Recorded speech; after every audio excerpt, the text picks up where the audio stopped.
One. Live from Las Vegas, Nevada, welcome to the virtual light broadcast at lightworker.com. Today is Saturday, February 23rd, 2013, and this is segment 4. Please welcome Sandie Sedgbeer. Hello and welcome back to the virtual light broadcast. Did you know that between 30 to 50% of us may have an undiagnosed learning disability? Or that 70 to 80% of people with poor reading, writing or spelling skills are likely to suffer from dyslexia. Of course, being dyslexic does not make a person illiterate, nor does it hinder a person's intelligence or creativity. However, it can lead to feelings of inadequacy and low self-esteem. Thankfully, as we're about to hear from our next guest, it's never too late for individuals with dyslexia to learn to read, process and express information more efficiently. Please welcome Jim Worby. Hi, Sandie. Thank you for having me. Jim, I guess we could call you a man with a mission because you spent 27 years at IBM and you took early retirement specifically to set up your own software development company with a goal of creating specific software for dyslexics. What was it about dyslexia that interested you so much? Well, I was never known as a really good student myself. A C student at best in school. I basically learned that I could outwork anybody, but I couldn't outthink them. When I was at IBM, before I got into management, I was a software field tech, and I discovered that if I could hold the software in my hand, in other words, a printed version of it, I could fix it. But if I had to look at flowcharts and microfiche to figure it out, I couldn't get it. So there was a hands-on component for me that is a background piece, but it was part of how I learned. When my children were in middle school, both boys, who are now in their mid-30s, had problems in schools, and we were in one of the best systems in Columbus, supposedly. But they weren't doing a very good job for them. We discovered a place in western New York called the Gow School for Dyslexic Young Men. They were there a few weeks, and all of a sudden they turned around, and it's like they were never dyslexic. They were normal, functioning kids, almost overnight. And so I found out that the reason that school was successful was a method called Orton-Gillingham, designed in the 1930s by Dr. Samuel Orton and his assistant, Anna Gillingham. That method was what made the Gow School work. What's so special about that particular method? The uniqueness of Orton-Gillingham is that it's structured. There's a particular sequence in which information is delivered. If you're a student using the material, you get chunks. You don't get big gobs of information that you have to memorize. You get chunks, and then you get practice. More chunks, more practice. But it's all in a particular sequence. If you look at a phonics program that you can buy for $10, or even an app on your iPad, those are not put together in the right sequence. You'll hear short O, long O, double O, all in the same lesson. Dyslexics can't figure that out. Other people can. And so if you're dyslexic and you're trying to go through this instruction, you get lost early in the program. And then whatever comes after that looks just as gray, as misunderstanding as the previous, and you pretty much give up, and your self-esteem is terrible. It's just awful for you. And so it's a downhill slide. What do you think causes dyslexia? As far as we know, research has indicated that dyslexia is a left brain wiring difference.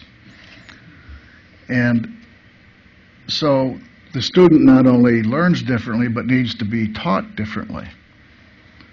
When the instruction is given in a particular sequence with particular rules, the student will pick it up very quickly. And the process actually rewires the brain to be more receptive to other instruction at a later time. We've heard from parents whose kids have had problems for years. They're now 10, 15, 20 years old, stuck at a second grade reading level. in a matter of 2 weeks with our software, they can move ahead 2, 3 grade levels, which is amazing. You'd think, how is that possible? They're 20 years old, stuck at a 3rd grade reading level, they can fix it in 2 weeks. It's that rewiring that happens as a result of going through the software methodology. Now, I read a research report about children who were studied, who were given an educational intervention that basically not only helped with the dyslexia, but it improved their grey matter in their brain on 4 different levels. Mm-hmm. Do you have any evidence that your particular program does improve grey matter? We don't have any way of measuring that. All I can do is give you what I hear from parents and teachers that seems to indicate that is what happens. But we have no research or any direct experience to validate that. It seems to be true. Now, you've basically helped over 100,000 people with this program. Why isn't it more widely available? Why isn't it in every single school? Schools are, in my opinion, they're working on a design that was created for the industrial age. They haven't changed much of it in the last 35 years, other than they switched from a phonics-based reading instruction to a whole language approach. A whole language means you kind of rub up against it, and it sticks. But for dyslexics and others that have learning problems, it doesn't stick. So those kids get labeled as lazy, as misbehaving, as problem children, and by the time they're in 3rd grade, they're starting to act up. Their self-esteem is very poor, and when you get to a 3rd grade level and you're reading in 1st grade, there's no 1st grade remedial reading class that you can go to. You're kind of in the system, how it's built.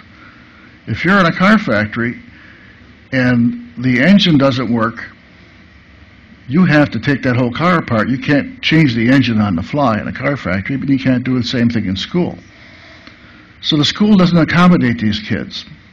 They can do one-on-one tutoring with 1 teacher and 1 student. But if you've got 10 kids, you need 10 teachers, 1 for each student, because each student's on a different place. They're all at a different grade level. They all have different problems. My software does it with no teachers. As many students as you have, it's one per computer. So it's a one-on-one instruction that makes it work. Psychologists in schools don't seem to have the tools to diagnose dyslexia, or the motivation, or there's something else that I'm not sure of. And I think the something else might be, gee, if we find out Johnny's got dyslexia, the law requires us to do something. We don't have the something or the money to do it. That seems to be endemic, doesn't it? I mean, that's happening in British schools as well, Yes. where they don't really want the diagnosis because they have to do something about it. Right. So many children today, as we know, we've got this new breed of children that seem to be an evolutionary leap, who process information differently. They have been called visual spatial learners. Many of them have problems with their reading. Do you think that the program can help these new children whose brains may be wired completely differently?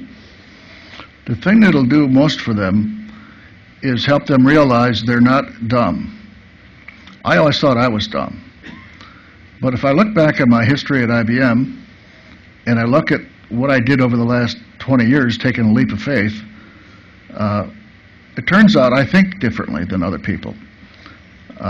I'm willing to take risks where everybody would rather be safe. And I bet my career, my family, my life, my income on this project. And as your previous interviewer said, it's a heartfelt decision that caused me to do this as I look back on it. At the time, I wouldn't have been able to describe it in that manner. But if you look at all the synchronicities involved in the whole process of my life, and in particular in this software product, there are many that are what made it work. But I wouldn't have thought of it in that manner. Is the program available for other languages? We put it together originally with English instruction, which means all the instruction that's delivered is through pre-recorded human voice. We made a Spanish version of it a couple of years ago, so it's available in those 2 languages.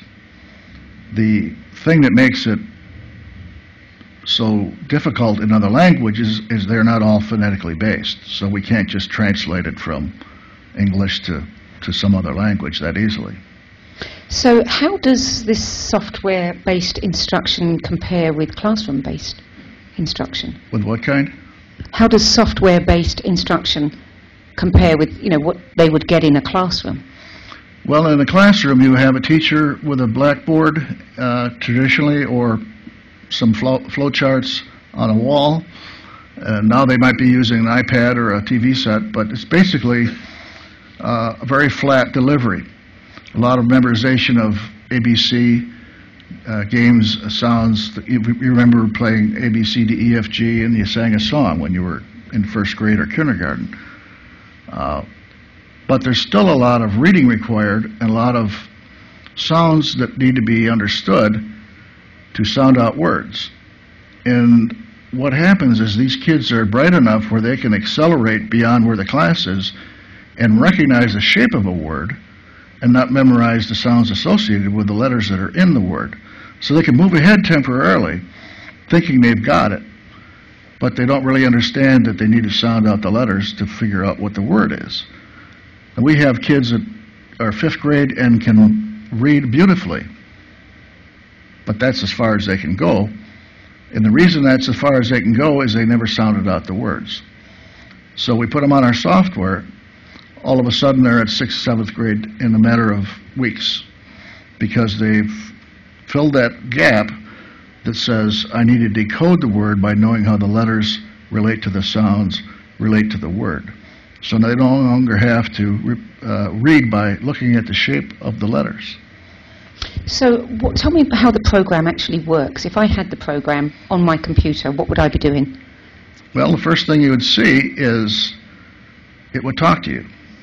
It would tell you what it's going to do, and it would deliver chunks of information. We have 7 or 10 lesson activities that first give you the concept, immediately give you practice, asks a question, you type in the answer. It's designed to achieve 80% mastery. If you don't get 80%, it'll give you more and more and more until you get 80% or we run out of words. The criteria seems low, but for those that have dyslexia, it's really not. Because as they develop their basic skills, they're able to build their self-esteem such that when they get more and more material, it doesn't scare them. They feel confident, and they can read to their parents, and the parents say, I'm amazed that he said, Mom, I can read, I can read.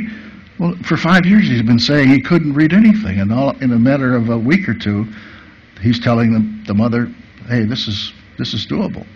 At what age can people start using the program? We've found, even though, this is interesting, the program was originally written as an adult product for learning centers, adult learning centers. We found out that kids age 6 through adult can use it. So the youngest we've seen is around age 6. The oldest we've had was an Italian man about 77. And he called me at the end of the program.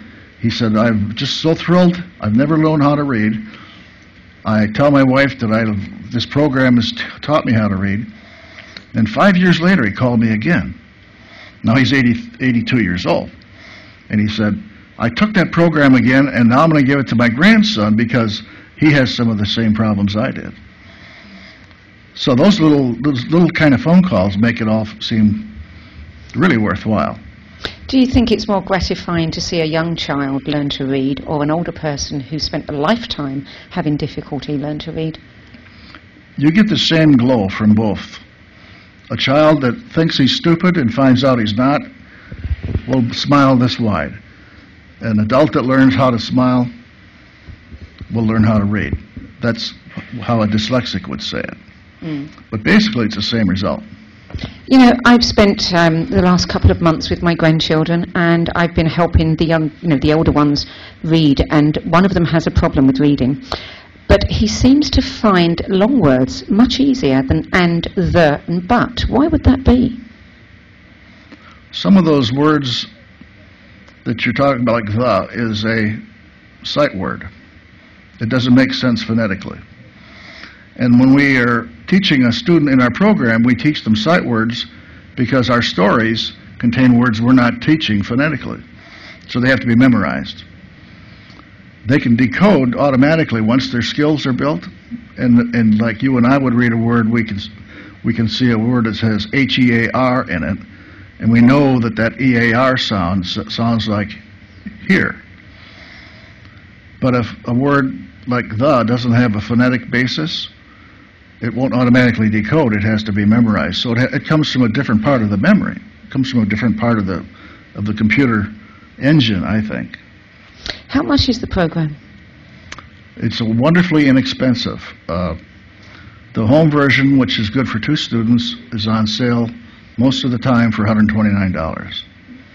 Wow. The school versions are $279 to $750. How many schools in the US do have your program, do you know?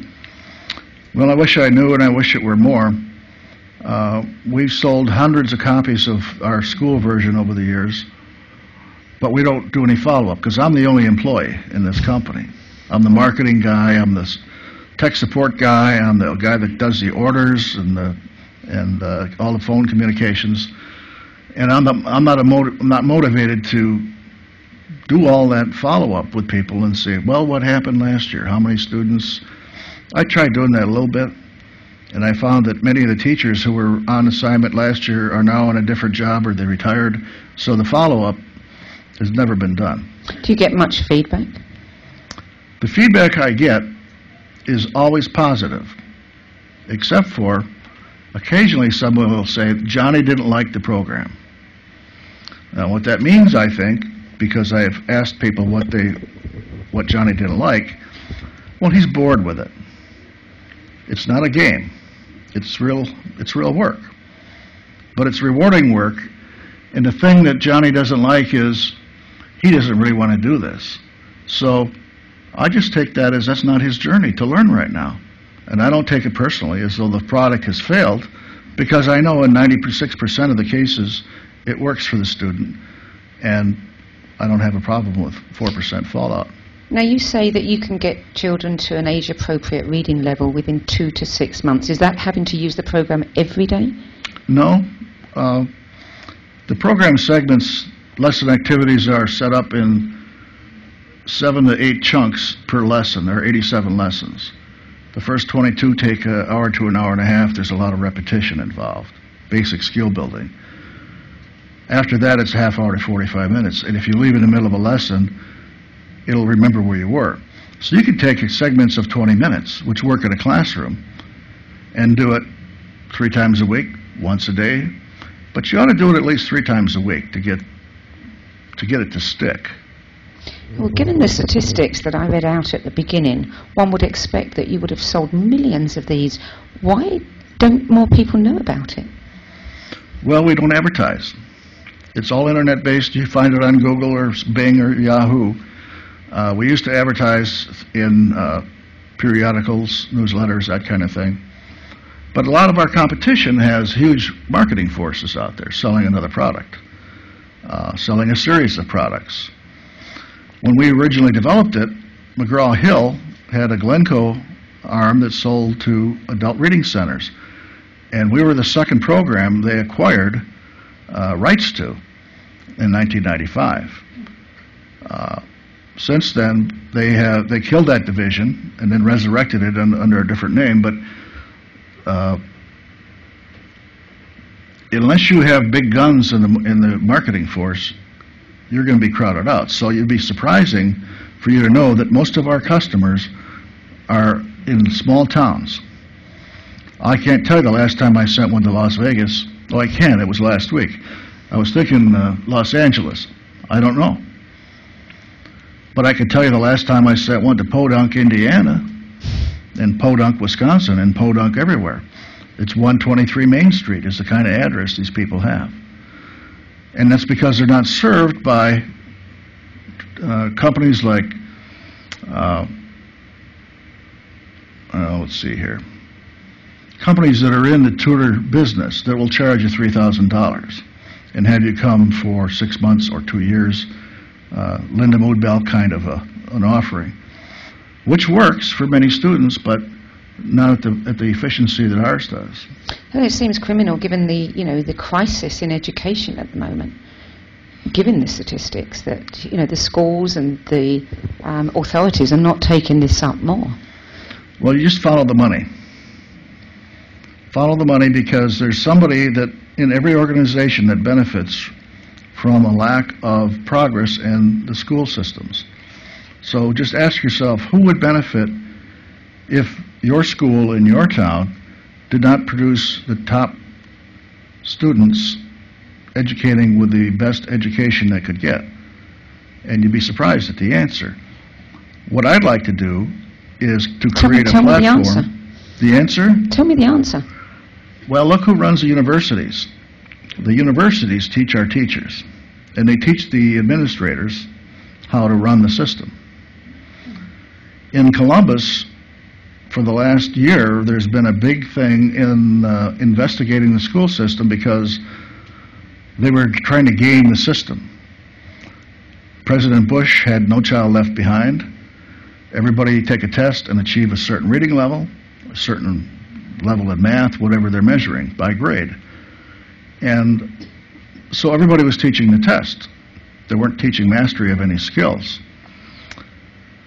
What happened is they found out it was widespread among all the big cities in Ohio, particularly Columbus, Cincinnati, and they found ways to manipulate the system that tracked how well students were actually doing.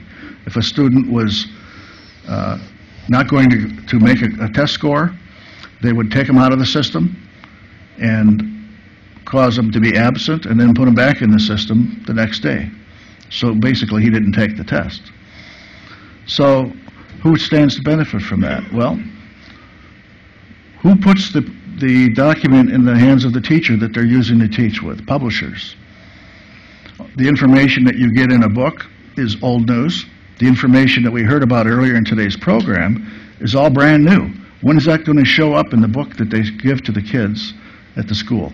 It's not going to show up in the next 5 years, because that means a rewrite. And it also means that schools need to spend more money buying the same book they bought last year that has a few new pieces of information in it. Well, this is a pretty shocking indictment, isn't it, of the way the system is failing the people that it's set up to serve. Now, I know that you've got some interesting concepts about new forms of teaching. We don't have a lot of time left, but could you share a little bit with us? Well, the way I see it, when I created the software, I needed a tool to create the lessons on my own. So I told my programmer to build me a tool, and he did. So I put all the content together, and I put all the components that made it work together, all the rules that made it stick. What if we were able to take a new concept and eliminate the entire school system? Sounds weird, right? How would you do it? Well, how many kids have iPads, cell phones, computers, and everybody's got a cell phone, right? Everybody in here probably has a smartphone. Let's design a system whereby the kids, the students, and the teachers can create their own content or access it from somewhere on the internet. Let's build a tool that allows them to organize that material as they would like to see it for their own benefit. That's a hands-on experience. That was the thing that made it work for me, and it works for a lot of these kids with dyslexia. And let's have a set of rules about what we're trying to accomplish, put together by academics, the skills we're trying to teach, and let's allow the kids to teach each other. Imagine a kid in Paris helping a kid in Chicago on a regular basis. This would happen all over the world. Guess what would happen if the class was measured by the success of the class instead of the success of the individual student? They'd all be helping each other. And we wouldn't focus on whether they took a test or not, because we would allow the kids to teach themselves and learn themselves and test themselves as they're moving through the skills that they're trying to learn. Every kid who wanted to be a master of whatever they wanted to be could accelerate through that school system, that new one, in twice the speed that they can today. They could achieve mastery on their own, and you wouldn't care if they were good at math and bad at art, as long as they were good in math. I think that this is already beginning to happen, isn't it? I mean, we have the Khan Academy which was on Time magazine, because somebody was basically through the internet teaching his niece originally, but people through YouTube got the message and it spread, and now any student anywhere can access some of that free education, and there are other online setups that are doing this. So I think that in time, with these new kids who are very creative thinkers, this is exactly what will happen in education. Don't you agree? I think the kids who are dyslexic, autistic, learning disabled, the kids labeled learning disabled, like me, those are the kids that are going to create this thing I'm talking about. They're going to put it together. They're going to develop the programming skills. They're going to volunteer their time. Their parents are going to help. All their friends will help. And they'll build this thing. Yeah. It'll fix itself. Jim, where can people get hold of the program? How can they order the program? Where can they get the program? Oh, I'm sorry. From our website, www.jwor.com. We're open 24/7, just like every other website. And we have free tech support for life, and the product works. 90-day money-back guarantee for any family versions. And so there's no upgrades that need to take place as time goes on? You've got the program, you've got it for life? It works on all versions of Windows. Not for the Mac? Not on a Mac unless you have Windows. Okay. And not on an iPad, and not on an Android. But Jim, that'll come. Clearly you are a man with a mission, as I said earlier. Thank you for sticking to that and making this available. I'm sure there are many, many people who will thank you for this. It's been a pleasure to be here. Thank you. Do stay tuned. We'll be back in a few moments with Steve and Barbara.